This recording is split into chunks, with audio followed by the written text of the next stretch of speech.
గొర్రెలను నీవు కాపాడే మంచి కాపరి.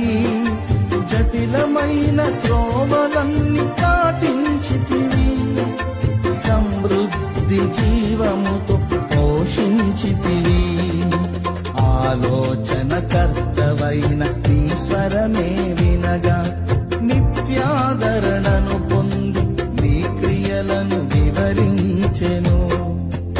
ఆలోచనకర్తవైన నీ స్వరమే వినగా నిత్యాదరణను పొంది నీ క్రియలను వివరించెను.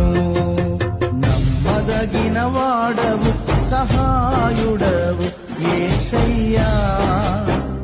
ఆపత్కాలములో ఆశ్రయమైనది నీవే